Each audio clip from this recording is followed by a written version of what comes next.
제59장 폐하 킬로가 입을 열었다. 바다는 지금 올리브유처럼 부드럽고 파도는 곤히 잠들어 고요합니다. 아카이아로 행사하시는 게 어떨런지요? 그곳에는 아폴로의 영광과 월궤관 그리고 개선식이 폐하를 기다리고 있습니다. 백성들은 폐하를 신이라 공경하고 신들은 동료로서 폐하를 반갑게 맞이할 것입니다. 그런데 이곳에서는 폐하 킬로는 더 이상 말을 이을 수가 없었다. 입술이 떨려 말이 제대로 나오지 않았던 것이다. 모든 경기가 다 끝나면 가기로 하지. 네로가 대답했다. 아직도 그리스도교 신자들을 가리켜 죄 없는 사람들이라고 하는 자들이 있다는 것을 짐은 알고 있다. 지금 짐이 아카이아로 떠나면 누구나 다 그 말이 사실이라고 생각할 것이다. 썩은 버섯 같은 주름 투성이 늙은이여, 너는 대체 무엇이 그렇게 두려우냐? 네로는 미간을 찌푸리면서 무엇인지 알고 싶다는 듯한 눈으로 킬로를 쳐다보았다. 겉으로는 태연한 척 하면서도 실은 자기도 마음이 불안하여 킬로에게서 어떤 해답을 얻고 싶었던 것이다. 그리스도교 신자들을 십자가형에 처할 때 분노한 크리스푸스의 말을 듣고 사실은 온몸이 떨릴 만큼 겁이 났던 것이다. 궁궐에 돌아가서도 네로는 분노와 수치심, 아니 무엇보다도 공포에 질려 잠을 이루지 못했다. 평소 미신을 믿는 베스티누스는 황제와 킬로가 주고받는 이야기를 듣다가 주위를 살피면서 은밀한 의조로 말했다. 폐하, 저 늙은이의 말을 들으시는 것이 좋을 듯합니다. 그리스도 교도들에게는 무언가 범상치 않은 구석이 있습니다. 그들이 믿고 있는 신은 어떤 상황에서도 그들에게 평화로운 죽음을 맞게 해주는가 봅니다. 하지만 그들의 적은 가만히 내버려 두지 않을 겁니다. 네로가 대답했다. 경기는 짐이 시킨 것이 아니다. 책임자는 티겔리누스다. 황제의 말을 듣고 티겔리누스는 순순히 인정했다. 그렇습니다. 그 책임자는 저입니다. 하지만 저는 그리스도 교도들이 신봉하는 신 따위는 무시하고 있습니다. 폐하, 베스티누스의 머리는 미신으로 가득 차 잔뜩 부풀어 오른 방광이나 다름없고 이 용감한 그리스인으로 말하자면 암탈기 병아리를 지키기 위해 깃털을 세우는 것만 봐도 무서워서 까무러칠 사람입니다. 그렇다. 너희 말이 옳다. 앞으로는 그리스도 교도들의 혀를 잘라버리거나 입에 재갈을 물리도록 해라. 불에 태워 죽여버리면 아무 말도 못할 것입니다. 해도 너무하는구나. 킬로는 속으로 신음했다. 황제는 티겔리누스의 대담하고 자신감 넘치는 태도에 용기를 얻었다. 네로는 늙은 그리스인에게 모욕적인 손가락질을 하며 한바탕 웃음을 터뜨렸다. 보아라, 아킬레스의 후손이라는 자의 얼굴을. 사실 최근에 킬로의 몰골은 사람 꼴이 아니었다. 얼마 남지 않은 머리카락은 백발이 되었고 얼굴은 끝없는 불안과 공포, 고민에 시달려 거의 죽은 사람 같았다. 때로는 망연자실해서 멍하니 앉아있거나 반쯤 의식을 잃은 사람처럼 보이기도 했다. 어떤 질문에도 거의 대답을 하지 않았지만 어쩌다 누군가가 신경을 건드릴 때면 무섭게 화를 내며 독설을 퍼붓기도 했다. 그래서 조신들은 섣불리 그를 조롱하지 않는 것이 낫겠다고 판단하고 내버려 두었다. 지금도 킬로는 도끼에 사로잡혀 있었다. 멋대로도 하시오. 나는 경기장에는 두 번 다시 가지 않을 테니까. 킬로는 손가락을 퉁기면서 필사적으로 외쳤다. 네로는 잠시 킬로를 물끄러미 바라보더니 티겔리누스에게 말했다. 오늘 밤 정원에서 이 스토아 학자가 짐의 곁을 떠나지 못하도록 잘 감시해라. 우리의 횃불을 보고 이 늙은이가 어떤 표정을 지을지 꼭 보고 싶구나. 킬로는 황제의 위협적인 목소리에 귀가 질렸다. 폐하, 저는 밤눈이 어두움으로 아무것도 보지 못할 것입니다. 황제는 짓궂게 웃으며 대답했다. 밤이지만 대낮같이 밝으리라. 그러고는 조신들을 상대로 경기의 마지막에 개최하게 될 몇 가지 구경거리에 대해 이야기를 나누었다. 페트로니우스가 킬로의 곁으로 다가가 그의 어깨를 가볍게 두드리며 말했다. 내가 뭐라고 했나? 당신은 이곳에서 오래 견디지 못할 것이라고 하지 않았던가? 술에 취하고 싶소. 킬로는 이렇게 답하며 포도주 같은 술잔에 손을 내밀었으나 손이 떨려 들어 올리지도 못했다. 곁에 있던 베스티누스가 그 술잔을 빼앗고 킬로의 곁으로 바짝 다가서면서 호기심과 놀라움이 섞인 표정으로 물었다. 혹시 프리에에게? 프리에는 살인과 범죄에 대해 처벌을 내리는 하계의 여신입니다. 복수를 충동질하기도 한답니다. 혹시 프리에에게 쫓기고 있는 것은 아니요? 킬로는 질문의 뜻을 이해하지 못하고 입을 벌린 채 잠시 상대의 얼굴을 바라보면서 눈을 끔뻑거리기만 했다. 베스티누스가 되풀이했다. 당신은 프리에게 쫓기고 있지 않소? 아니요. 길로가 대답했다. 그게 아니라 눈앞에 어둠이 있어. 어둠이라고? 신들이 당신에게 자비를 베풀어 주시기를. 대체 어떤 어둠을 말하는 거요? 무시무시하고 끝없는 어둠이요. 그 어둠 속에서 무엇인가가 꿈틀거리며 내게로 다가오고 있어. 그런데 나는 그것이 무엇인지를 몰라 두려운 것이요. 나는 언제나 마녀들의 존재를 믿어왔어. 혹시 무슨 악몽이라도 꾼 건 아니요? 아니요. 도무지 잠을 잘 수가 없으니 꿈을 꾼 적은 없소이다. 다만 나는 그들이 이런 혹독한 처벌을 받을 줄은 정말 몰랐어. 당신은 그리스도교 신자들이 불쌍하다고 생각하는군? 당신들은 대체 무엇 때문에 그렇게 그들의 피를 보리고 하는 거요? 십자가에 달렸던 그 노인이 하는 말을 못 들었어? 나중에 벌을 받게 될 거요. 들었어. 베스티누스는 속삭이듯 말했다. 하지만 그놈들은 로마에 불을 지른 방화범들이요. 그건 거짓말이요. 그놈들은 인류의 적이요. 그것도 거짓말이요. 우물에 독을 탔소. 사실이 아니요. 아이들을 죽였지 않소? 아니요. 어째서 아니란 거요? 베스티누스는 깜짝 놀라며 물었다. 당신 자신이 그렇게 말하며 그놈들을 티겔리누스의 손에 넘겨주지 않았소? 그래서 나는 지금 어둠에 쌓여 있는 것이요. 죽음이 나를 향해 다가오고 있어.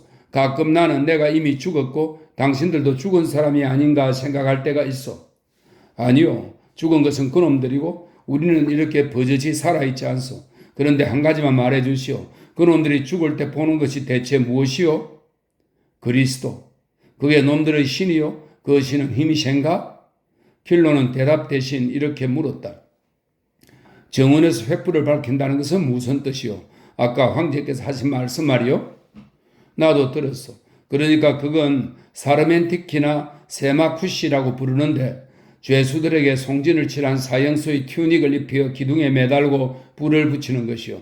그놈들이 신이 로마에 재앙을 내리지 않으면 좋으련만 세마쿠시, 그건 이 세상에서 가장 무서운 형벌이요. 차라리 내게는 그 편이 낫겠소. 아무리 참혹해도 피는 흐르지 않을 테니 말이요. 킬로가 말했다. 부탁이니 노예에게 명령해서 내 입에까지 술잔을 가져다 주게 해주시오. 목이 마르지만 늙어서 손이 떨리니 술잔을 들 수가 있어야지 원. 다른 조신들도 역시 그리스도교 신자들에 관해 이야기를 나누고 있었다. 늙은 도미티우스 아페르는 신자들을 비웃으며 이렇게 말했다. 그리스도교 신자들은 숫자가 이렇게 많으니 내란을 일으킬 수도 있을 거요.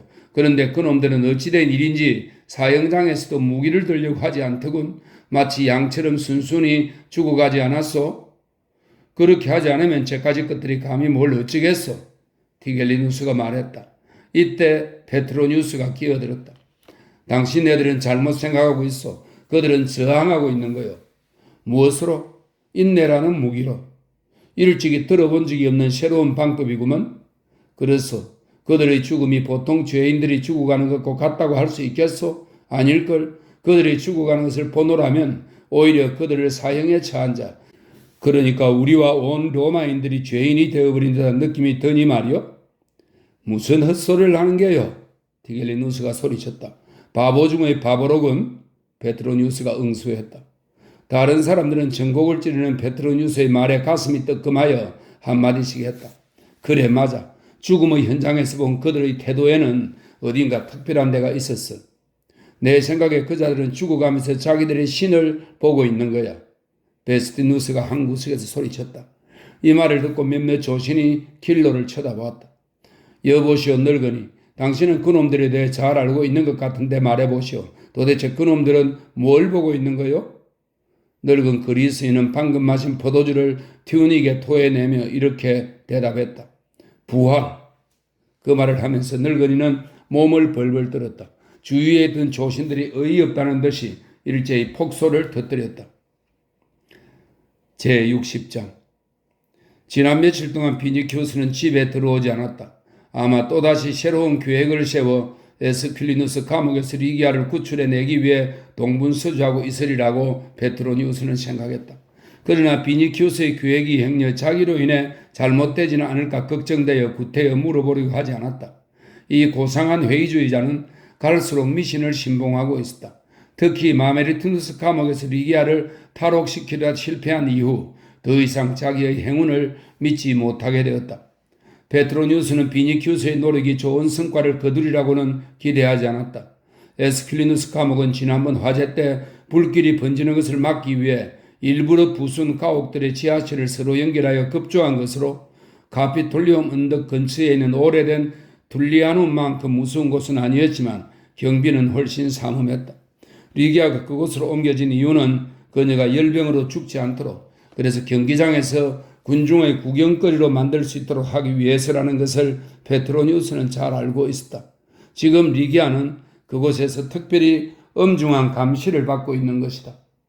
리기아를 아직까지 죽이지 않고 남겨둔 것은 황제와 티겔리누스가 뭔가 색다르고 잔인한 방법을 모색하고 있기 때문이다. 이러다가는 리기아를 구출해내기도 전에 비니키우스가 먼저 자결하고 말 거야 하고 페트로니우스는 생각했다. 비니키우스도 이제는 리기아를 구출해낼 수 있다는 희망을 잃어가고 있었다. 이제는 그리스도 외에는 아무도 그녀를 구출할 수 없다고 생각했다. 젊은 호민관이 바라는 것은 오직 한 가지, 무슨 수를 써서라도 감옥에 숨어들어가 리기아를 만나는 것이었다. 그는 나자리우스가 시체를 운반하는 인부가 되어 마메르투누스 감옥에서 일한다는 것을 떠올리고 위험하지만 자기도 그 방법을 시도해 보기로 했다. 뇌물을 듬뿍 주고 매수한 푸티쿨리의 감독은 마침내 시체 운반을 위해 매일 밤 감옥을 드나드는 인부들 틈에 비니키우스를 끼워주었다. 사실 비니키우스가 들킬 염려는 거의 없었다. 밤에 하는 일인데다가 노예의 복장과 희미한 등불은 그의 정체를 숨기는데 안성맞춤이었다. 집정관의 손자이자 아들이기도 한 명문 귀족이 시체를 운반하는 인부들 틈에 끼어 감옥이나 푸티쿨리 같은 엄습하고 불결한 장소로 자진해서 들어가 빈민들이나 어쩔 수 없이 하는 천한 노동을 하리라고 누가 상상이나 하겠는가. 기다리던 밤이 되자 비니키우스는 송진을 칠한 넉마를 머리와 허리에 둘둘 감고서 두근거리는 감옥을 안고 인부들 사이에 섞여 에스킬리누스 감옥으로 향했다. 근위대 병사들은 까다롭게 굴지 않았다. 모두들 소정의 통행증을 가지고 있었으므로 백인 대장은 등불을 비춰 통행증을 훑어볼 뿐이었다. 잠시 후 감옥의 철문이 열리자 비니키우스 일행은 안으로 들어갔다. 비니키우스의 눈에 크고 둥근 천장 아래에 있는 지하 감방이 들어왔다. 일행은 그곳을 지나 다른 감방으로 들어갔다. 희미한 등불이 수감자들로 가득한 내부를 비추고 있었다. 어떤 사람은 자고 있는지 아니면 이미 죽었는지 벽에 기대어 꼼짝하지 않고 웅크리고 있었고, 어떤 사람은 열병에 걸려 갈증이 나는지 한가운데 있는 큰 물통을 끌어안고 정신없이 물을 마시고 있었다. 무릎 위에 팔꿈치를 올려놓고 두 손으로 머리를 감싸고 있는 사람이 있는가 하면 어머니의 품에 안겨 곤히 잠든 아기도 눈에 들어왔다. 사방에서 병자들의 신음소리와 가쁜 숨소리, 흐느껴 우는 소리, 속삭이는 듯한 기도소리, 나지막하게 흥얼대는 노래소리, 그리고 간수들의 욕설이 들려왔다. 지하 감옥은 시체 썩는 악취와 사람들이 땀냄새로 숨이 막힐 것 같았다. 구석 쪽은 어두워서 쪼그리고 앉아있는 사람들의 형체만 간신히 보였다. 어른거리는 등불에 비춰진 사람들은 하나같이 창백하고 야윈 얼굴에 겁에 질리고 허기진 기색을 하고 있었다. 눈빛은 흐리멍덩하고 열에 들떠있는 듯 했으며 입술은 푸르스름하게 변했고 머리카락이 땀과 범벅이 되어 이마에 달라붙어 있었다. 여기저기에서 환자들의 고통스러운 신음소리가 들렸다. 물을 달라고 악쓰는 사람, 빨리 끌어내 죽여달라고 외치는 사람도 있었다. 리기아가 전에 갇혀있던 들리아눔 감방보다는 나은 편이라는 것이 이 정도였다. 그 처참한 광경을 보자 비니키우스는 다리가 떨리고 숨이 막혀 가슴이 답답해졌다. 사랑하는 리기아가 이 끔찍한 감방 어딘가에 있다고 생각하니 머리털이 쭈뼛 곤두섰다. 그는 비명이 터져 나오려는 것을 억지로 간신히 참았다. 원형 경기장도 야수의 이빨도 십자가도 이 지하 감옥에 비하면 아무것도 아닌 것 같이 생각되었다. 악취와 열기로 후덥지근하게 달아오른 그 생지옥 속에서 사람들은 이렇게 외치고 있었다. 빨리 끌어내 죽여달라. 비니키우스는 정신이 점점 희미해져 의식을 잃을 것만 같아 손톱으로 손바닥을 찔렀다. 지금까지의 예전한 사랑과 고뇌가 이제는 죽음에 대한 염원으로 변해가는 것을 느꼈다. 바로 그때 옆에서 푸티쿨리를 관할하는 감독의 나디건 목소리가 들려왔다. 오늘 몇 명이나 죽었지? 한 12명쯤 죽었다네. 간수가 대답했다. 아마 내일 아침까지는 그 숫자가 더 늘어날걸? 저쪽 구석에서 숨 넘어가는 소리를 내는 자들이 꽤 많거든. 간수는 여자들이 죽은 어린애들을 부티쿨리에 버리기 싫어서 품 안에 오랫동안 감추어 둔다며 불평을 늘어놓았다. 그런 시체들은 결국 썩는 냄새 때문에 발견되게 마련인데 그렇지 않아도 질식할 것만 같은 감옥 안을 더욱 숨막히게 만들기 때문이다. 죽기도 전에 벌써 썩어가는 자들을 감시하는 것보다는 차라리 노예가 되어 시골 노역장으로 보내지는 편이 낫겠어. 간수가 투덜거리자 부티쿨리의 감독이 시체를 파묻는 자신의 임무도 결코 수월한 건 아니라며 상대를 위로했다. 그동안 비니키우스는 정신을 차리고 감방 안을 세세히 둘러보았으나 아무리 눈을 크게 뜨고 살펴도 리기아는 보이지 않았다. 이러다가는 살아있는 동안 리기아와 만나는 것은 도저히 불가능한 일인지도 모른다는 생각이 들었다. 지하 감방은 12개 남짓되는데 어떤 감방끼리는 최근에 새로 뚫은 통로를 통해 서로 연결되어 있었다. 시체를 옮기는 인부들이 들어갈 수 있는 곳은 밖으로 내올 시체가 있는 감방뿐이었다. 이처럼 고생을 해도 결국 아무 소용이 없는 것이 아닌가 하는 생각이 들자 비니키우스는 허탈해져서 온몸의 기운이 다 빠졌다. 그러나 다행히도 부티쿨리의 감독이 비니키우스가 그곳에 남아 있을 수 있게 도와주었다. 자네도 알겠지만 시체는 될 수 있는 한 빨리 옮겨야 하네. 전염병을 퍼뜨리는 원흉은 바로 시체니까. 조심하지 않으면 자네도 죄수들처럼 병에 걸리게 될 거야. 문제는 간수가 부족하다는 거야. 현재 10명밖에 없는데 교대로 잠을 자야 하니 항상 사람이 부족할 수밖에. 지하 감옥의 간수가 볼멘 소리를 했다. 그러면 이렇게 하세요. 우리 일꾼 4사람을 여기에 두고 가지. 그들에게 야간 순찰을 돌게 해서 죽은 자가 있는지 없는지 확인하라고 하면 어떻겠나? 그렇게만 해주면 내일 한 장 거하게 사겠네. 그런데 오늘 명령이 내려왔는데 앞으로는 시체를 부티쿨리에 던지기 전에 목을 꼭 찔러보고 확인하라는군. 그러니 반드시 그렇게 해주게나? 잘 알았네. 내일 술이나 한잔 하세. 부티쿨리의 감독이 대답했다. 감독은 인부 중에 4사람을 골라 감옥에 남으라고 지시했고 비니키우스도 그 중에 포함되었다. 다른 일꾼들은 시체를 관 속에 넣기 위해 감독을 따라갔다. 비니키우스는 비로소 안도의 숨을 쉬었다. 적어도 이번만은 리기아를 찾아낼 수 있을 것이라는 확신이 들었던 것이다. 청년 호민과는 첫 번째 지하 감방부터 사사치 뒤지기 시작했다. 그는 등불의 빛도 미치지 않는 어두운 구석까지 들여다보았고 누더기를 뒤집어 쓴 채 벽에 붙어 누워있는 사람도 꼼꼼히 살폈으며 위독한 상태라 한 구석에 격리되어 있는 사람들도 눈여겨보았다. 그러나 리기아는 어느 곳에도 없었다. 2번째, 3번째 감방에서도 그의 수색은 허사였다. 밤은 점점 깊어갔고 시체는 모두 옮겨내어 갔다. 간수들은 감방길이 연결되는 통로에 누워 그대로 잠이 들었고 울다 지친 어린아이들도 잠잠해졌다. 간간히 들려오는 소리라고는 사람들의 깊은 한숨 소리와 조용히 읊조리는 기도 소리뿐이었다. 비니키우스는 횃불을 들고 4번째 감방으로 들어가는데 그곳은 다른 감방에 비해서 조금 작았다. 그는 횃불을 높이 쳐들고 안을 둘러보다가 소스라치게 놀랐다. 창살 아래에서 우르수스와 닮은 거대한 몸집을 본 듯 했기 때문이다. 비니키우스는 얼른 횃불을 끄고 곁으로 다가가 물었다. 우르수스, 자네 우르수스 아닌가? 당신은 누구요? 거인이 머리를 돌리며 물었다. 내가 누군지 모르겠나? 어두워서 아무것도 보이지 않는데 어찌 알겠소? 비니키우스는 순간 벽 쪽에 외투를 깔고 누워있는 리기아를 발견하고 말없이 그녀의 곁으로 다가가 무릎을 꿇었다. 우르수스도 이제 그가 누군지 알아보았다. 그리스도께 영광이 있으라. 하지만 나으리 아가씨를 깨우지는 마십시오. 우르수스가 말했다. 비니키우스는 무릎을 꿇은 채 눈물을 머금고 리기아의 얼굴을 들여다보았다.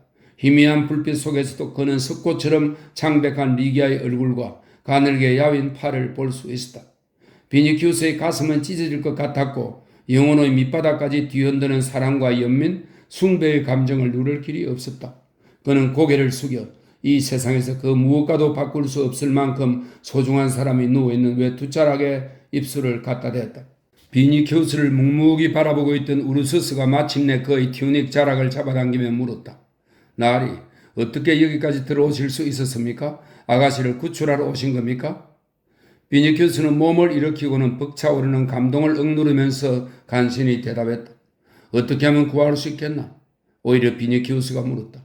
나으리, 저는 나으리께 좋은 생각이 있으신 줄 알았는데요. 제게도 한 가지 방법이 있긴 합니다만. 우르수스는 창살적으로 눈길을 돌리며 혼자 말을 하듯이 중얼거렸다. 어떻습니까? 그러나 밖에는 근위대가 있겠지요? 100명의 근위병들이 지키고 있다. 비니키우스가 말했다. 그럼 역시 안 된다. 우르수스는 한 손으로 이마를 만지작거리며 또 물었다. 나으리는 어떻게 여기까지 들어오셨습니까? 부티쿨리의 감독에게서 통행증을 받았다. 비니키우스는 묘안이 떠오르는 듯 잠시 말을 멈추었다. 구세주의 순환에 맹세컨대 그는 빠른 의조로 말을 이었다. 내가 여기에 남고 리기아에게 내 통행증을 주면 될 것이다. 머리를 천으로 감싸고 어깨에 늑말을 걸치고 나가면 무사히 통과할 수 있을 거야. 시체를 운반하는 노예 가운데는 나이 어린 소년들도 섞여 있으니까 근위병도 알아채지 못할 거야. 페트로니우스 삼촌 댁까지만 가면 그 다음에는 삼촌이 알아서 해 주실 것이다. 우르수스는 고개를 푹 수그리며 대답했다. 그것은 리기아 아가씨가 성나가지 않으실 겁니다. 나으리를 사랑하고 계시니까요. 게다가 병이 심해서 혼자 일어설 수도 없습니다. 우르수스는 잠시 잠잡고 있다가 덧붙였다. 나으리와 페트로니우스 나으리조차 아가씨를 감옥에서 구해내지 못한다면 도대체 누가 그 일을 할 수 있겠습니까? 그리스도밖에 없다. 두 사람은 입을 다물었다. 리기족의 거인은 단순한 머리로 이렇게 생각했다. 그리스도는 모든 신자들을 구할 수 있는데도 그렇게 하지 않으셨다. 이제 정말로 순환과 죽음의 때가 다가온 것이다. 우르수스 자신은 이미 그것을 받아들일 각오가 되어 있었으나 자신의 품에서 자란 귀여운 공주, 그가 목숨보다 더 아끼는 리기아를 생각하니 억장이 무너지는 것 같았다. 비니키우스는 리기아 옆에서 또다시 무릎을 꿇었다.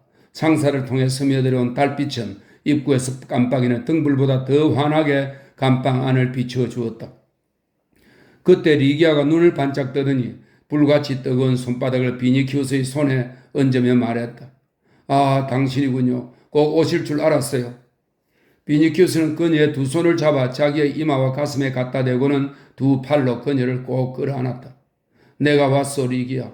그리스도께서 당신을 보호해 주시고 당신을 구해 주시기를. 내 사랑 리기아. 비니키우스는 벅차오르는 사랑의 감정과 쓰라린 마음 때문에 더 이상 말을 잇지 못했다. 그는 리기아 앞에서 슬픈 내색을 하지 않으려고 무던히 애쓰고 있었다. 마르쿠스, 저는 지금 병에 걸렸어요. 리기아가 말했다. 머지않아 이곳이든지 아니면 경기장에서 저는 곧 죽게 될 몸이에요. 그 전에 당신을 만나게 해달라고 간절히 기도했어요.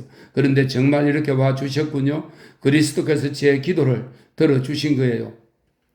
비니키우스는 아무 말도 하지 못하고 다만 리기아를 더욱 세게 끌어안았다.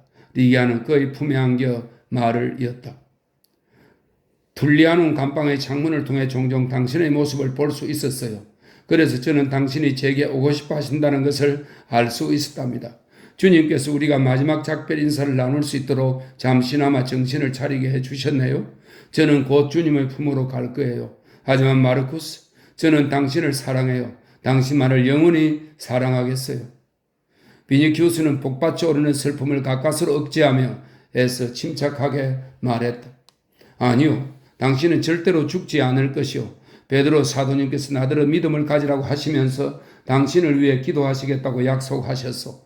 사도님은 그리스도를 직접 모셨던 분이 아니요.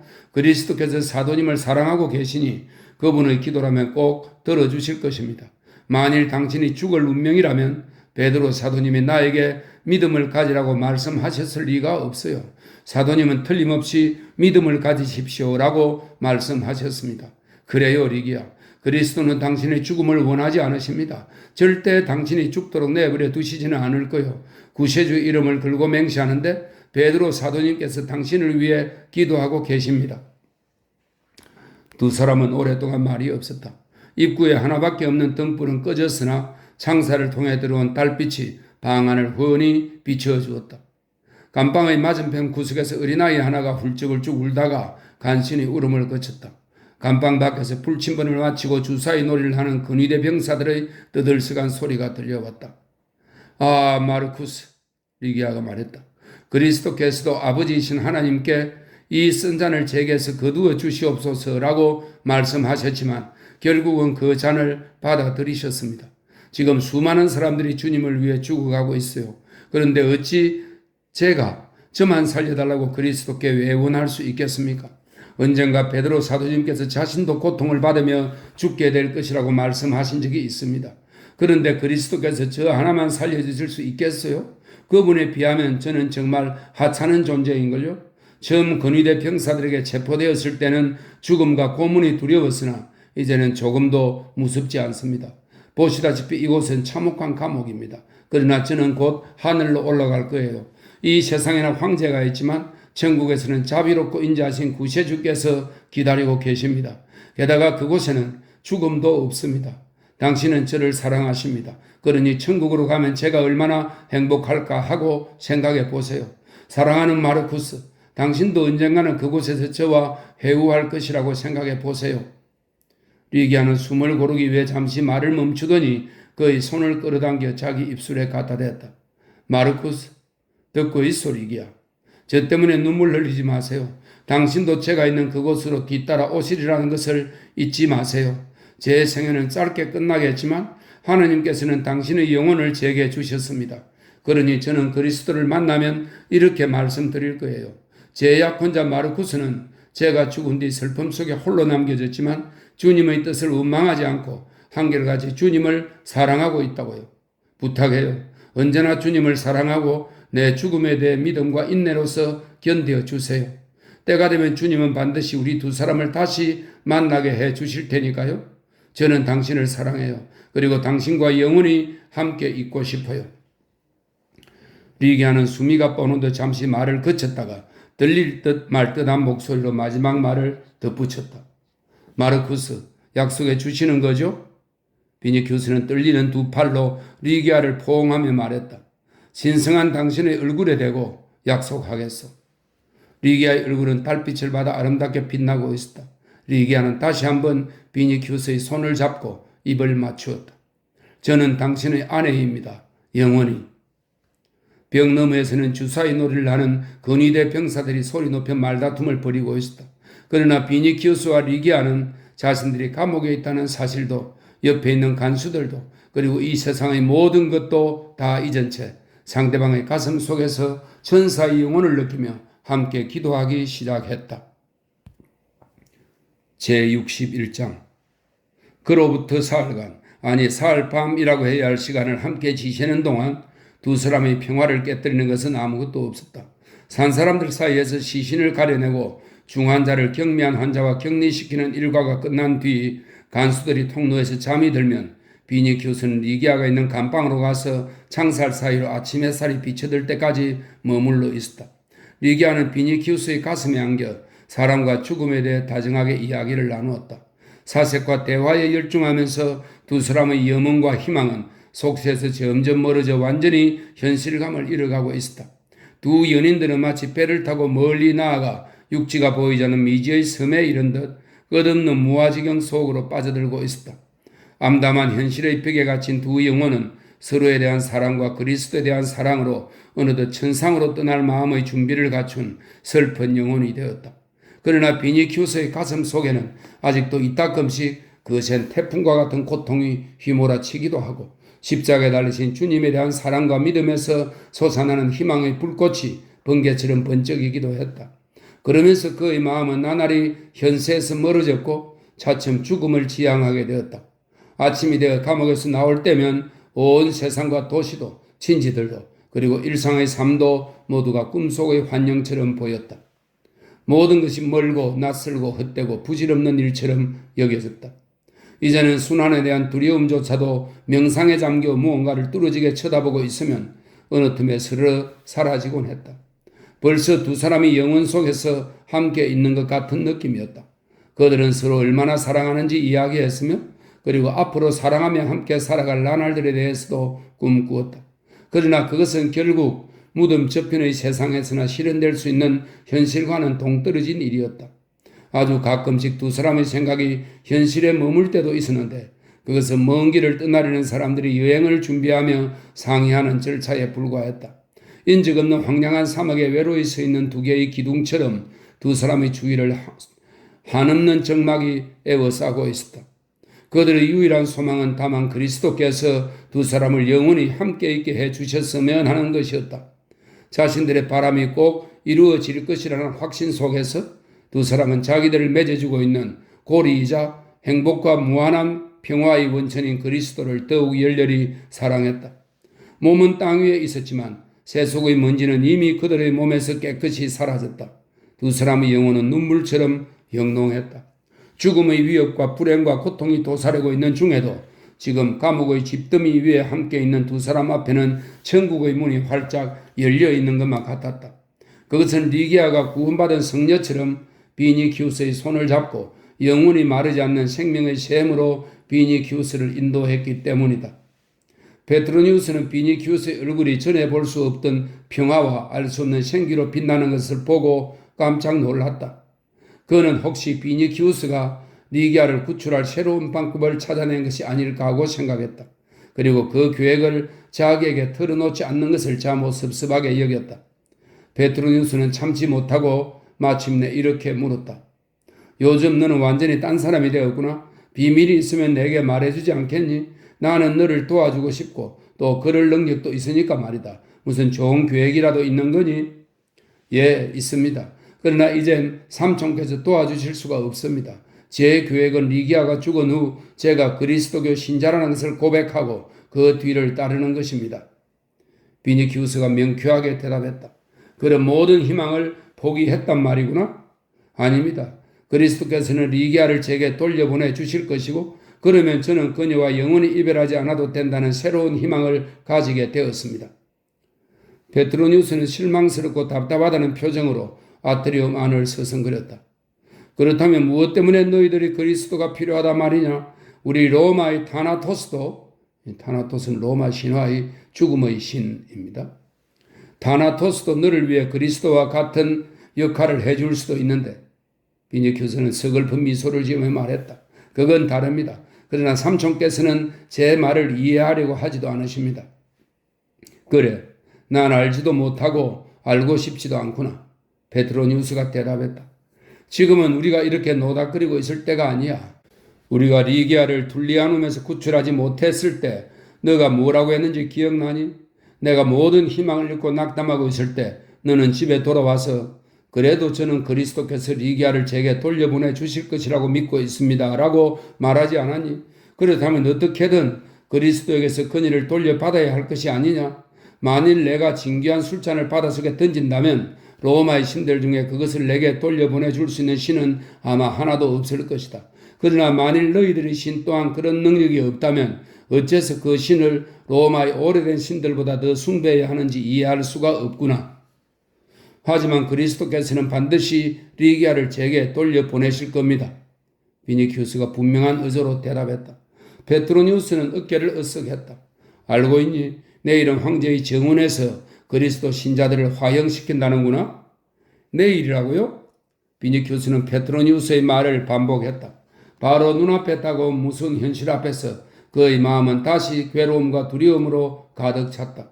리기아와 함께 보낼 수 있는 밤은 어쩌면 오늘이 마지막일지도 모른다고 생각한 비니키우스는 서둘러 베트로니우스에게 작별을 구하고 동행증을 받기 위해 푸티쿨리의 감독에게 갔다. 그러나 거기에서도 절망이 그를 기다리고 있었다. 감독이 비니키우스의 부탁을 거절한 것이다. 나으리, 용서하십시오. 저는 나으리를 위해 최선을 다했습니다만 제 목숨까지 바칠 수는 없습니다. 실은 오늘 밤에 그리스도 교도들을 황제의 정원으로 데려간다 합니다. 그러므로 감옥에는 병사들과 관리들이 잔뜩 몰려올 것입니다. 나리의 정체가 발각되는 날에는 저도 제 자식들도 끝장입니다. 비니키우스는 아무리 사정해봐도 소용없으리라는 것을 깨달았다. 그러나 그에게는 아직 한 가닥의 희망이 남아있었다.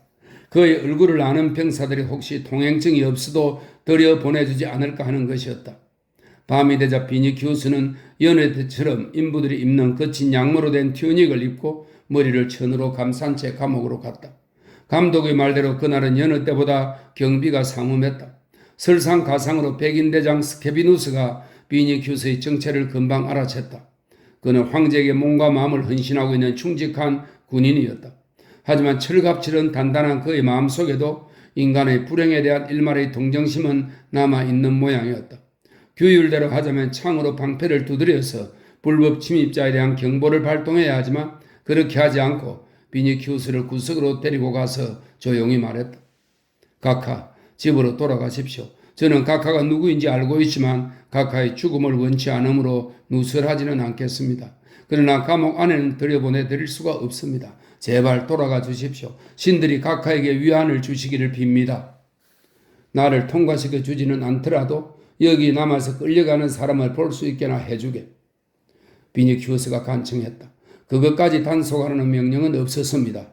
스케비누스가 대답했다. 비니키우스는 문 앞에 서서 형장에 끌려가는 사람들이 나오기만을 기다리고 있었다. 자정이 가까울 무렵 마침내 철문이 열리고 남녀노소 죄수들이 무장한 근위대의 감시를 받으며 줄지어 모습을 드러냈다. 맑은 밤하늘에 보름달까지 떠 있었으므로 그 불쌍한 사람들의 얼굴이 똑똑히 보였다. 그들은 두 줄로 행렬을 이루고 침울한 표정으로 걸어 나오고 있었다. 근위대 병사들의 칼과 창이 부딪히는 소리 외에는 사방이 쥐죽은 듯이 고요했다. 이러다가 지하 감옥이 텅 비게 되지는 않을까 싶을 정도로 그 숫자가 많았다. 대열의 끝에서 비니키우스는 의사 글라우쿠스의 모습을 보았다. 그리고 계속 지켜보았으나 형장으로 가는 대열 속에는 리기아도 우르수스도 끼어있지 않았다. 제62장 황제의 정원에는 밤이 되기도 전에 인파가 몰려들기 시작했다. 어떤 사람들은 화려한 나들이 옷을 입고 머리에는 화관을 쓴 채 잔뜩 들떠서 노래를 부르고 있었다. 그 중에는 벌써 술에 취한 자도 있었다. 모두 황제가 고안해낸 새로운 구경거리를 즐기기 위해 모여든 사람들이었다. 세마쿠시, 사르멘티키라고 외치는 소리가 테그타 가도와 에밀리우스 다리에 티베리스강 건너편 게승가도와 네로의 원형 경기장, 멀리 바타카누스 언덕에 이르기까지 온 로마 시내에 울려 퍼졌다. 가끔 죄수를 나무 기둥에 묶어 불태워 죽이기는 했으나 이처럼 많은 사람들을 한꺼번에 화형시킨 적은 일찍이 없었다. 황제와 티겔리누스는 그리스도 교도들에 대한 처형을 마무리하는 한편 감옥에서 시내로 퍼지려는 전염병을 막기 위해 모든 지하 감옥을 비우라는 명령을 내렸으므로 이제 감옥에는 마지막 구경거리에 동원될 수십 명밖에는 남지 않았다. 군중은 여러 개의 문을 통과하여 황제의 정원에 이르렀는데 눈앞에 벌어진 광경을 보고 너무 놀라서 아연실색했다. 덤불과 풀밭, 숲과 연못, 웅덩이와 섭지, 화단을 가로지르는 크고 작은 모든 길에 송진을 칠한 나무 기둥이 쭉 세워져 있고 기둥마다 그리스도교 신자들이 묶여 있었던 것이다. 멀리 시야에 들어오는 둔덕에도 그리스도 교도들이 매달린 기둥이 줄지어 서 있었으며 그들의 몸은 가지각색의 꽃과 샤프란과 담쟁이 등굴로 뒤덮여 있었다. 그 줄은 움푹 파인 골짜기에서 높다란 언덕에 이르기까지 기복을 이루며 길게 뻗어 있었는데 가까이에서는 함선의 돛대와 같이 보였고 멀리에서는 형형색색의 투창 혹은 티르수스, 이 티르수스는 꼭대기에 솔방울을 달고 포도 잎사귀 따위를 감은 주신 디오니소스의 지팡이입니다. 투창 혹은 티르수스를 땅바닥에 꽂아 놓은 것 같았다. 기둥의 숫자가 상상을 초월할 만큼 많았으므로 황제의 연회를 위해 어떤 종족 하나를 골라 전부 동원한 것으로 생각될 정도였다. 구경꾼들은 기둥 하나하나마다 멈추어 서서 희생자의 모습이나 연령, 성별 등을 확인하고 그들의 얼굴과 화관 그리고 담쟁이 등굴의 장식을 살펴보면서 앞으로 나아갔다. 가는 동안 그들은 방화범이 이렇게나 많다는 말인가? 그런 말을 가벼운 어린아이가 과연 불을 질렀을까? 하는 의혹을 갖게 되었다. 이제 놀라움은 점차 공포로 변해가고 있었다. 이었고 어둠이 다가와 하늘에는 별이 반짝이기 시작했다. 횃불을 손에 든 노예들이 각 처형자들 옆에 다가섰다. 정원의 여기저기에서 점화를 알리는 나팔 소리가 들려왔다. 그 신호가 울려 퍼지기 무섭게 노예들은 일제히 기둥 밑에 횃불을 던졌다. 꽃장식으로 가려놓은 집단에는 송진을 칠해 놓았으므로 불은 금세 붙었다. 불꽃은 순식간에 번져 집단을 모두 태우고 등굴을 타고 희생자의 발부터 집어삼키기 시작했다. 군중은 숨을 죽이고 지켜보고 있었다. 곳곳에서 처참한 신음소리와 고통스러운 비명이 들려왔다. 신자들 가운데는 별이 반짝이는 밤하늘을 우러러보면서 그리스도를 찬미하는 노래를 부르는 사람도 있었다. 사람들은 그 노래소리가 예사롭지 않게 들린다면서 귀를 기울였다. 작은 기둥에서 들려오는 엄마 엄마 하며 필사적으로 몸부림치는 어린아이의 울음소리에는 목석처럼 냉혹한 사람도 온몸이 오싹해졌다. 어린아이들이 고통스럽게 그 천진난만한 얼굴을 이리저리 흔들어대는 모습, 희생자들이 연기에 파묻혀 기절하는 광경을 보고는 술에 취한 관중조차 그 참상에 전율했다. 불꽃은 점점 높이 치솟아 장미나 담쟁이 등불로 만든 화관에까지 번졌다. 길가에 세워진 크고 작은 모든 기둥에 불이 붙어 숲과 풀밭, 화단까지 화환이 다 보였다. 연못이나 저수지의 수면에도 그 빛이 반사되어 사방이 온통 불바다를 이루었다. 흔들리는 나무잎 또한 불그레하게 보였으며 사방이 대낮처럼 환해졌다. 사람의 살이 타는 냄새가 정원안을 가득 채우자 노예들은 기둥과 기둥 사이에 미리 준비해 놓은 향로에 모략과 알로에 향유를 부어 향을 피웠다. 불길이 솟구칠 때마다 군중 속에서 연민의 소리인지 놀라움의 탄성인지 아니면 취객의 주정 소리인지 분간할 수 없는 괴상한 고함 소리가 터져나왔다. 불꽃은 시시각각 거세지면서 희생자들의 얼굴까지 올라가 그들의 머리카락까지 송두리째 태우면서 마치 잔악한 형벌을 명령한 자의 위대한 힘과 승리를 찬양이라도 하듯이 더욱 힘차게 하늘로 솟구쳐 올랐다. 처형이 막 시작될 무렵 황제는 내필의 백마가 끄는 화려한 경주용 전차를 타고 군중 사이에 나타났다. 그는 전차 경주에서 자기와 조신들이 선호하는 녹색조를 상징하는 초록색 의상을 입고 있었다. 그 뒤를 따르는 전차에는 화려하게 치장한 조신들과 원로원 의원, 제사장들, 그리고 머리에 화관을 쓰고 손에는 포도주 단지를 들고서 반쯤 취해 고함을 질러대는 거의 알몸의 바쿠스 여제사들이 타고 있었다. 그들 곁에는 파우누스와 사티루스로 분장한 악사들이 앉아 기타라와 하프, 피리와 뿔라파를 연주하고 있었고 다음 전차에는 로마의 귀부인과 그 딸들이 반나의 모습으로 역시 술에 취해 앉아 있었다. 전차의 양옆에는 오색끈으로 장식한 티르스스를 휘두르는 고개사들, 북치는 사람들, 길가에 꽃을 뿌리는 소년들이 걸어오고 있었다. 그 화려한 행렬은 에보에는 만세하는 바쿠스 신도들의 함성입니다. 그 화려한 행렬은 에보에를 외치면서 인간 횃불들이 늘어서 있는 연기에 뒤덮인 정원의 가장 넓은 길을 따라 행진하고 있었다. 황제의 옆에는 티겔리누스와 킬로가 서 있었다. 황제는 킬로가 겁에 질려 벌벌 떠는 것을 보고 유독 재미있어했다. 네로는 손수 전차를 몰면서 불타고 있는 사람들의 몸뚱이를 들여다보기도 하고 군중의 환호성에 귀를 기울이기도 했다. 월계관을 쓰고 황금 전차 위에 우뚝 서서 무릎을 꿇고 있는 백성들을 내려다보며 수많은 조신들에 둘러싸여 유유히 정원을 달리고 있는 황제는 마치 거인처럼 보였다. 말고삐를 당기기 위해 앞으로 쭉 뻗은 그의 팔은 마치 군중을 축복하고 있는 듯 했다. 그의 입가에도 끔뻑이는 두 눈에도 흡족한 미소가 떠올라 있었다. 군중을 굽어보고 있는 그의 모습은 태양처럼 더 높고 찬란하게 보였으며 위풍당당하고 활기에 넘쳐 있었다. 황제는 이따금 전차를 멈춰 세우고 불타는 처녀들의 앞가슴과 불꽃에 쌓여 경련을 일으키고 있는 어린애들의 얼굴을 눈여겨보았다. 그러고는 광기에 사로잡혀 날뛰고 있는 수행자들을 거느리고 다시 의젓하게 말을 몰아 앞으로 나아가는 것이었다. 때로는 군중을 향해 고개를 끄덕이기도 하고 상체를 뒤로 젖혀 황금으로 만든 말고삐를 잡아당기며 티겔리누스와 이야기를 주고받기도 했다. 이윽고 내거리의 한복판에 있는 커다란 분수대에 다다르자 그는 전차에서 내려 조신들에게 고갯짓으로 신호를 보내며 군중 속으로 들어갔다. 군중은 환호와 박수로 그를 맞이했다. 바쿠스의 여제사들과 원로원 의원, 조신들, 제사와 병사들, 그리고 님프와 목양신으로 분장한 사람들이 흥분의 도가니 속에서 한꺼번에 황제를 에워쌌다. 그러나 네로는 그들을 무시한 채 티겔리누스와 킬로를 거느리고 천천히 분수대 근처를 거닐었다. 그 부근에도 수십 개의 불꽃이 타오르고 있었다. 네로는 희생자 앞에서 일일이 발을 멈추고 한마디씩 의견을 말하기도 하고 사색에 대해 마지못해 따르고 있는 늙은 킬로를 조롱하기도 했다. 이윽고 네로와 그의 일행은 도금량으로 장식하고 담쟁이 등불을 감아 올린 높은 불기둥 앞에 멈춰 섰다. 불꽃의 시뻘건 혓바닥은 이미 희생자의 무릎까지 넘실대고 있었다. 나무가지가 타면서 온통 연기에 휩싸여 있어 희생자의 얼굴은 보이지 않았다.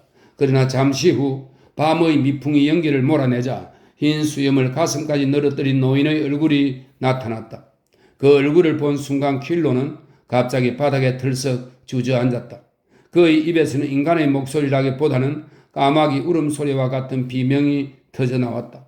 글라우코스다. 글라우코스. 글라우코스는 글라우쿠스의 그리스식 발음입니다. 타오르는 기둥에서 조용히 킬로를 내려다보고 있는 사람은 과연 의사 글라우쿠스였다. 그는 아직 살아있었다. 자기를 배신하고 처자를 빼앗고 죽이려까지 한 자, 그리스도 이름으로 용서해 주었음에도 불구하고 또다시 자기를 처형자의 손에 팔아넘긴 박해자를 마지막으로 눈여겨보리는 듯 머리를 앞으로 내밀고 있었다. 인간이 인간에게 저지를 수 있는 가장 잔인하고 참혹한 박해를 당한 희생자가 지금 송진을 바른 불타는 기둥에 매달려 있고 그를 박해한 자는 그 발 앞에 서 있다. 글라우쿠스의 시선은 킬로의 얼굴에 고정되어 있었다. 이따금 연기가 몰려와 그들의 시야를 가렸지만 바람이 불어 연기를 날려버리면 또다시 킬로의 눈은 자기 얼굴에 못 박혀있는 글라우쿠스의 시선과 마주쳤다. 킬로는 일어서서 도망치고 싶었지만 꼼짝도 할 수 없었다. 두 다리가 납덩이처럼 무거웠고 마치 눈에 보이지 않는 어떤 초인적인 힘이 자기를 기둥 앞에 붙잡아 두고 있는 것만 같았다. 그는 화석이 된 듯 꼼짝도 하지 않았다. 단지 자신의 몸속에서 무언가가 샘솟고 또 무언가가 부서지는 것을 느꼈다. 피와 순환은 이제 진절머리가 난다. 이제는 생이 다 끝나버린 것 같았고 주위의 모든 것, 황제도 궁전도 군중도 다 사라져버린 것 같았다. 끝없는 암흑과 공허가 자신을 에워싸고 있었다. 어두움 속에서 단 하나 눈에 보이는 것은 바로 자기가 저지른 죄를 말없이 심판하고 있는 순교자의 눈이었다. 글라우쿠스는 고개를 점점 아래로 떨어뜨리면서도 여전히 킬로를 뚫어지게 내려다보고 있었다. 다른 사람들도 이 두 사람 사이에 무언가 심상치 않은 일이 일어나고 있다는 것을 눈치챘다. 킬로의 얼굴에 극심한 공포의 빛이 서린 것을 보고 관중은 웃음을 멈추었다. 킬로의 얼굴은 마치 타오르는 불길이 그 자신을 태우고 있기라도 하듯 공포와 고통으로 처참하게 일그러져 있었다. 갑자기 그는 비틀거리더니 두 손을 위로 치켜들고 비통하게 부르짖었다. 글라우쿠스, 그리스도 이름으로 나를 용서해 주시오. 순간 침묵이 주위를 뒤덮었다. 그 자리에 서 있던 사람들 모두가 숨을 죽이고 불기둥으로 시선을 던졌다. 이었고 순교자의 머리가 가볍게 끄덕이더니 신음하는 듯한 목소리가 흘러나왔다. 당신을 용서하겠소. 킬로는 땅에 엎드려 짐승처럼 울부짖으며 두 손으로 흙을 움켜쥐고 자기 머리 위에 마구 뿌려댔다. 불길은 점점 더 거세어져서 글라우쿠스의 가슴과 얼굴을 덮치고 머리 위에 얹은 도금양 화관과 기둥 꼭대기에 묶어놓은 리본에까지 옮겨 붙었다. 기둥 전체가 하나의 거대한 횃불이 되어 밝게 빛을 내며 타오르고 있었다. 잠시 후 킬로는 몸을 일으켰다. 그의 얼굴은 조신들이 다른 사람으로 착각할 정도로 변해 있었다. 눈은 전에 볼 수 없던 광채로 빛나고 주름 잡힌 이마에는 황홀한 기운이 서려 있었다. 조금 전만 해도 나약하고 무능하게만 보이던 이 그리스인이 지금은 신의 계시를 받아 새로운 진리를 설파하는 사제처럼 보였다. 어떻게 된 일이지? 아주 넋이 나간 모양이군. 몇 사람이 중얼거렸다. 그때 킬로는 군중을 향해 오른손을 높이 쳐들고 조신들뿐 아니라 거기에 있는 사람들 모두에게 다 들리도록 큰 소리로 외쳤다. 그것은 고함이라기보다는 울부짖음에 가까웠다. 로마 시민 여러분, 나는 목숨을 걸고 맹세합니다. 지금 여러분 눈앞에서 죄 없는 사람들이 죽어가고 있습니다. 진짜 방화범은 바로 저 사람입니다. 이렇게 말하며 그는 네로를 가리켰다. 잠시 침묵이 흘렀다. 조신들의 표정이 굳어졌다. 킬로는 부들부들 떨리는 팔을 그대로 뻗은 채 꼼짝도 하지 않고 여전히 황제를 가리키며 서 있었다. 그러자 갑자기 대소동이 벌어졌다. 군중은 돌풍에 휩쓸린 파도처럼 늙은 그리스인을 자세히 보기 위해 그의 주위로 몰려들었다. 방화범을 체포하라는 고함소리가 이곳저곳에서 일어났다. 이런 무서운 일이 하고 외치는 소리와 휘파람 소리, 무서운 고함소리도 들려왔다. 붉은 수염, 제 어미를 죽인 놈, 방화범이라고 외치며 군중은 날뛰었다. 바쿠스의 여제사들이 날카로운 비명을 지르며 전차로 달려가 몸을 숨겼다. 도리어 몇 개의 기둥이 불에 타서 무너지며 사방에 불똥을 튀기기 시작했다. 그러자 소란은 점점 더 극심해졌다. 킬로는 우르르 몰려드는 흥분한 군중에 휩쓸려 정원의 한 구석으로 밀려났다. 여기저기서 금괴탄 기둥들이 길바닥에 쓰러지기 시작했으며 연기와 불꽃 그리고 인간의 살점과 나무 타는 냄새가 도처에 가득 찼다. 게다가 등불마저 꺼져버려 정원은 어두워졌다. 불안과 공포, 놀라움에 사로잡힌 군중은 아우성을 치며 문 쪽으로 몰려갔다.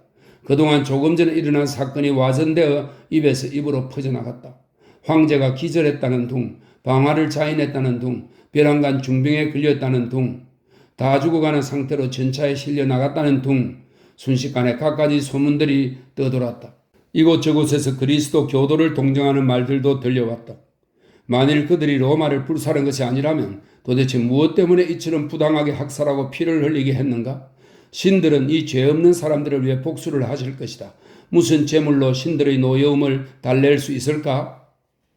죄 없는 사람들이란 말이 군중의 입에 점점 더 빈번하게 오르내렸다. 여자들은 수많은 어린애들조차 야수에게 던져지고 십자가에 못 박히고 이 저주받을 정원에서 무참히 불태워진 사실에 대해 슬퍼하며 눈물을 흘렸다.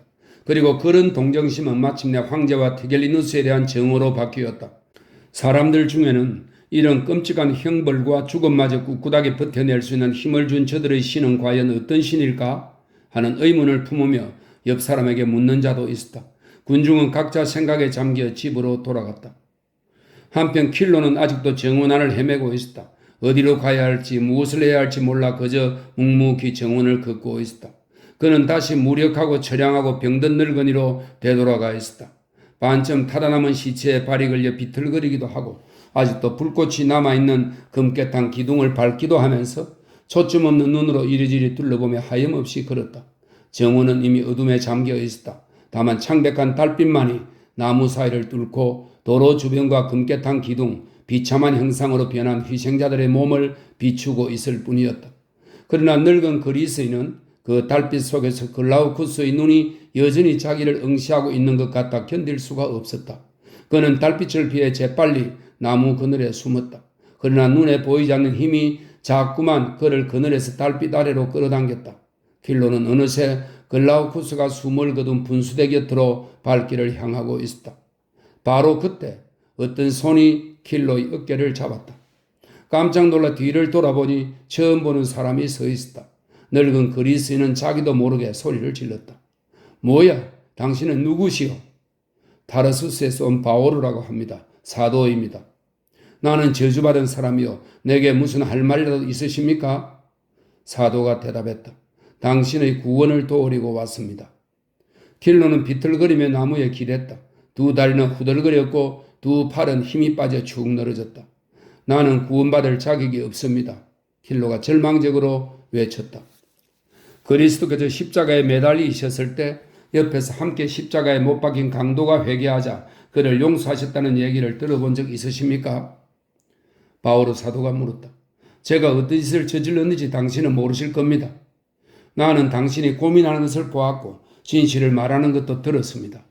아, 사도여. 게다가 그리스도의 종 글라우쿠스가 고통 속에 죽어가면서도 당신을 용서했는데 하물며 그리스도께서 당신을 용서해 주시지 않을 리가 있겠습니까? 킬로는 감정이 북받쳐 올라 두 손으로 머리를 움켜쥐었다. 용서라고요? 저를 용서해 주신다 말입니까? 그렇습니다. 우리의 하나님은 자비의 신이십니다. 사도가 대답했다. 저 같은 사람도 용서받을 수 있습니까? 킬로가 되풀이해서 물었다. 그는 고통과 고뇌를 참을 수 없는 듯 신음하기 시작했다. 자, 내 손을 잡고 따라오시오. 바오르는 킬로의 손을 잡고 분수 소리를 따라서 내거리를 향해 걸어갔다. 분수에서 떨어지는 물소리가 밤의 적막을 가르며 고통 속에 죽어간 죄 없는 사람들을 위해 흐느끼는 것 같았다. 우리의 하나님은 자비의 신이십니다. 사도가 되풀이했다. 당신이 바닷가에 가서 아무리 돌멩이를 던져도 깊은 바다를 메울 수는 없을 것입니다. 나는 분명히 말합니다. 그리스도의 자비는 마치 그 바다처럼 깊어서 인간의 죄와 잘못을 마치 10년 속에 떨어지는 돌멩이처럼 모두 삼켜버립니다. 또한 그리스도의 자비는 산과 육지와 바다를 모두 아우르는 저 넓은 하늘과 같습니다. 그분의 자비는 어디에나 존재하는 무한한 것입니다. 당신은 글라우쿠스의 불기둥 앞에서 참회했으며 그리스도께서는 당신의 회개를 지켜보셨습니다. 당신은 당장 자기 신변에 닥칠 위험을 무릅쓰고 저 사람이 방화범이다 라고 진실을 말했습니다. 그리스도께서는 당신의 그 정언을 잊지 않으실 것입니다.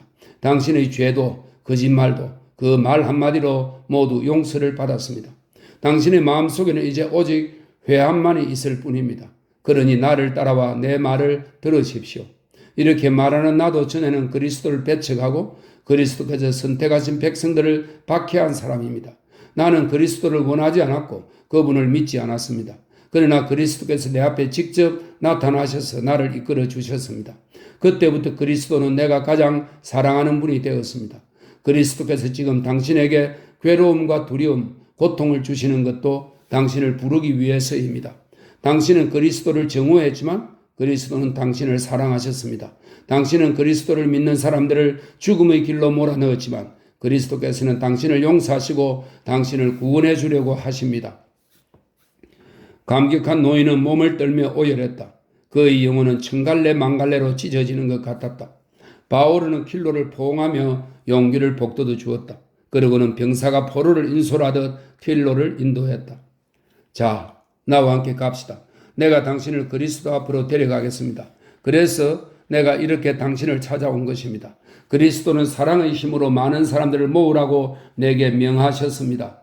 나는 다만 그 말씀을 실천하고 있을 뿐입니다. 당신은 자신을 저주받은 자라고 생각하고 있으나 나는 당신에게 분명히 말합니다. 그리스도를 믿으십시오. 그러면 당신은 구원받을 수 있습니다. 당신은 자신을 버림받은 자라고 생각하고 있으나 나는 당신에게 다시 한번 말합니다. 그리스도는 당신을 사랑하고 계십니다. 나를 좀 보십시오. 내가 그분을 믿지 않았을 때는 이 가슴 속에 정오심 외에는 아무것도 없었습니다. 그러나 지금은 그리스도의 사랑이 어버이의 사랑보다 더욱 충만하게 넘치고 있으며 그 사랑의 마음이 부귀와 권력에 대한 욕망을 대신하게 되었습니다. 당신이 구원받을 수 있는 길은 오직 그리스도 안에만 있습니다. 그분은 당신의 회개를 받아들이시고 당신의 슬픔을 헤아리시며 당신을 공포에서 해방시켜 그분 곁으로 이끌어 주실 것입니다. 이렇게 말하며 바오르는 킬로를 분수대로 데리고 갔다. 물줄기가 달빛을 받아 은빛으로 반짝이고 있었다. 주위는 적막에 쌓여 있고 인적도 끊겼다. 정원에서 일하는 노예들이 불에 탄 기둥과 순교달의 유해를 전부 치운 후였기 때문이다. 킬로는 신음하면서 무릎을 꿇고 두 손으로 얼굴을 가린 채 꼼짝도 하지 않았다. 바오르는 별이 반짝이는 하늘을 우러러보며 기도하기 시작했다. 오 주님, 이 불쌍한 형제의 슬픔과 눈물과 괴로움을 굽어 살펴 주시옵소서. 우리의 죄를 대신해 피를 흘리신 자비로운 그리스도여, 당신의 순환과 죽음, 부활로서 이 사람을 용서해 주십시오. 여기서 바오로 사도는 말을 그쳤다. 그리고 하늘을 우러러보며 오랫동안 묵도했다. 순간 킬로는 바오로 사도의 발 앞에 엎드려 가슴 깊은 곳으로부터 우러나오는 소리로 울부짖었다. 오 그리스도여 그리스도여 저를 용서해 주시옵소서. 바오로는 분수대로 가서 한 손으로 물을 떠가지고 무릎을 꿇고 있는 가련한 노인에게로 되돌아와서 물을 뿌리며 말했다. 킬로여, 이제 성부와 성자와 성령의 이름으로 당신에게 세례를 줍니다. 아멘. 킬로는 머리를 들어 올리고 두 팔을 벌린 채 꼼짝도 하지 않았다. 달빛은 그의 백발과 파래한 얼굴을 환히 비추고 있었다. 그는 사자나 석상처럼 미동도 하지 않았다. 밤은 점점 깊어갔다. 황제의 정원에 있는 커다란 닭장에서 닭 울음소리가 들려왔다. 그러나 킬로는 무덤가의 비석처럼 여전히 무릎을 꿇은 채 움직이지 않았다. 이윽고 킬로는 정신을 가다듬고 벌떡 일어서더니 바오로 사도에게 물었다. 사도님, 죽기 전에 제가 무엇을 해야겠습니까? 온갖 죄에 물들었던 그리스도인의 영혼을 변화시키신 하나님의 무한한 권능에 대해 묵상하던 바오로 사도가 이렇게 대답했다. 믿음을 가지십시오. 그리고 진실을 드러내십시오. 두 사람은 함께 분수대를 떠났다. 정원의 문 앞에 이르자 사도가 다시 한번 노인을 위해 강복의 기도를 했다. 킬로는 어젯밤의 사건으로 황제와 티겔리누스가 틀림없이 자기에 대한 체포령을 내렸으리라고 예측하고 있었으므로 작별의 인사를 하고 사도와 헤어졌다. 집에 돌아와 보니 짐작대로 근위대가 집을 포위하고 있었다. 킬로는 그 자리에서 바로 체포되어 스케비누스의 지휘하에 팔라티움 궁전으로 연행되었다. 황제는 잠자리에 들었지만 티겔리누스가 늙은 그리스인을 기다리고 있었다. 그는 침착하지만 험악한 표정으로 킬로를 맞았다. 너는 황제의 권위를 모욕하는 대역죄를 범했다. 그러니 형벌을 명치 못할 것이다. 하지만 내일 원형 경기장에 나가서 취중에 한 말이라고 해명한 다음 방화범은 그리스도교 신자가 맞다고 다시 증언한다면 가벼운 퇴영과 추방 정도로 끝날 것이다. 그렇게는 못하오. 필로가 차분하게 대답했다. 그러자 티겔리누스가 천천히 다가오더니 위협적인 말투로 나지막하게 물었다. 지금 뭐라고 했느냐? 못하겠다고? 이 그리스의 개새끼야. 네가 정령 취했던 것이 아니란 말이냐? 지금 네가 대답을 잘못하면 어떻게 된다는 것쯤은 알고 있을 텐데 저것이 보이느냐? 디겔리누스는 아트리움의 한 구석을 가리켰다. 그곳에는 기다란 나무 의자가 놓여 있었고 그 옆에 어둠을 등지고 트라키아 태생의 노예 4명이 밧줄과 못을 뽑는 연장을 들고 서 있었다. 하지만 킬로의 대답은 한결같았다. 나는 못하오. 디겔리누스는 끓어오르는 화를 가까스로 자제하며 물었다. 그리스도 교도들이 어떻게 죽어갔는지 네 눈으로 똑똑히 봤지? 너도 그렇게 죽고 싶으냐? 노인은 헬쑥한 얼굴을 들었다. 그는 떨리는 입술로 또박또박 대답했다. 나도 그리스도를 믿고 있어. 디겔리누스는 망년자실에서 킬로를 뚫어지게 쳐다보았다. 이 개새끼야, 너가 정말로 실성했구나. 디겔리누스는 참았던 분노가 한꺼번에 폭발한 듯 킬로에게 덤벼들어 두 손으로 수염을 휘어잡고는 바닥에 넘어뜨려 마구 짓밟았다. 그는 입에 거품을 물고 되풀이했다. 취소해. 당장 취소하라니까. 나는 못하오. 킬로는 발길질을 당하면서도 굽히지 않았다. 이놈을 당장 고문대에 앉혀라.